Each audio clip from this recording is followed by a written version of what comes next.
हाय. तर आम्ही आता ना मातीची भांडी बनवणार आहे. तर आमच्या रियाला मातीची भांडी पाहिजे. तर हे बघा माती घेतली इकडं भांडी बनवायला आणि इथं मी भांडी बनवणार आहे. हा इकडं ज्यांना ज्यांना कॅमेरामध्ये यायला प्रॉब्लेम आहे त्यांनी जावा बाहेर. आणि भांडी हिच्यासाठी बनवायची, हिच्यासाठी. हे पाणी घेतलंय भांडी बनवण्यासाठी. तर तुम्हाला आता डायरेक्ट भांडी झाल्यानंतर दाखवते. हा तोपर्यंत वाट बघा. तर फायनली आपली भांडी तयार झालेली आहेत. तर मातीची भांडी करायला खूप मेहनत लागली आम्हाला म्हणजे जास्त मेहनत मीच केली. हे काही बिनकामाचा माणूस होतो मध्ये मध्ये करायला. हा तर आता आम्ही कोणते मातीची भांडी बनवली ते तुम्हाला दाखवते. तर रिया तुम्हाला मातीची भांडी दाखवेल. हा आणि मग मी त्यांची नावं सांगते कोणती भांडी आहेत ती. तर तुम्हाला पण बघून लहानपण आठवेल तुमचा. तुम्ही पण लहानपणी भांडी बनवली असतील. तर चला मी तुम्हाला भांडी दाखवते.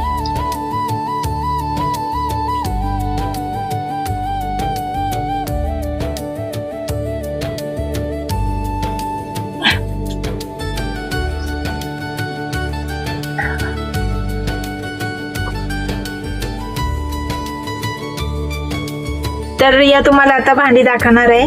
तर हे बघा, दाखव रिया भांडी. तर ती चूल आहे. तर तुम्हाला माहितीच आहे पहिली लोक चुलीवरती स्वयंपाक बनवायची आणि चुलीवरचा स्वयंपाक तर खूपच मस्त लागतो. तर हा पोलपाट लाटणं आहे आणि याच्यावर आपण चपात्या बनवतो, चपाती भाकरी. आणि त्याच्यानंतर जाता आहे. तर जात्यामध्ये पहिली लोक धान्य वगैरे पीठ वगैरे जात्यामध्ये दळायची, डाळी वगैरे. तर हा असा आपला जाता.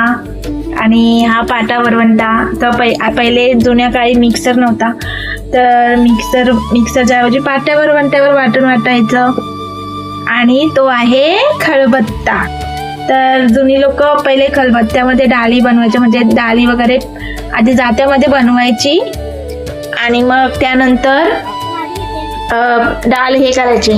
त्याच्यामध्ये डाळीला साळी असायच्या, मग त्याच्यामध्ये ती हे खलबत्त्यामध्ये डाळीची साळी काढायची. तर अशी होती आपली भांडी बनवायची. तर कशी वाटली तुम्हाला भांडी आपली नक्कीच कमेंट करून सांगा आणि लाईक करायला विसरू नका. Bye bye. मारीन मी रियाला, मारीन रियाला. काय मारीन हिला मी,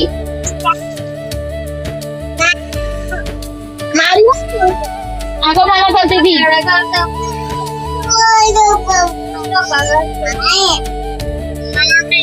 मला